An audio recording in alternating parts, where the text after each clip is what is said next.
ஏன் அமைதியா இருக்க? உனக்கு என்ன பிடிக்கலையா? எனக்கு ஜீவாவை ரொம்ப பிடிச்சிருக்கு.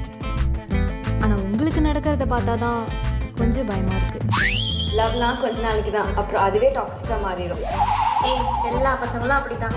பெட்டர் வீட்டில் பார்க்குற மாப்பிள்ளையே மேரேஜ் பண்ணிக்கோ. இங்கே பாரு, லவ் பண்ணி லைஃப்பை ஸ்பாயில் பண்ணிக்காத. எங்க அனுபவத்துல நாங்க சொல்லல சொல்லிட்டோம், அப்புறம் உன் இஷ்டம். காவ்யா, காவ்யா, காவ்யா, ஆ என்ன என்னவோ இவ்வளோ யோசிக்கிற? இல்ல வேணாம், இதெல்லாம் செட் ஆகாது. நான் ஒன்றும் ஜஸ்ட் ஒன்று அட்ராக்ஷனில் ஒன்றும் ப்ரப்போஸ் பண்ணலை. நம்ம 2 பேரும் குட் ஃப்ரெண்ட்ஸ், நல்ல பார்ட்னர்ஸாக இருப்போன்ற ஒரு நம்பிக்கையில் தான் நான் ஒன்று ப்ரப்போஸ் பண்ணுறேன். பார்ட்னர்ஸ் ஃப்ரெண்ட்ஸ் ஆகலாம், ஃப்ரெண்ட்ஸ் பார்ட்னர்ஸ் ஆனா அது செட் ஆகாது. Because you know my plus and minus. அது எனக்கு தான் ப்ராப்ளம்.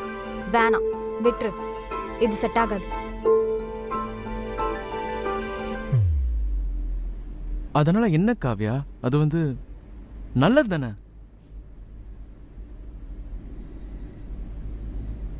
இல்லை, நீ வேற எதையும் யோசிக்கிற மாதிரி இருக்கு. ப்ளீஸ் கொஞ்சம் ஓப்பனாக சொல்ல.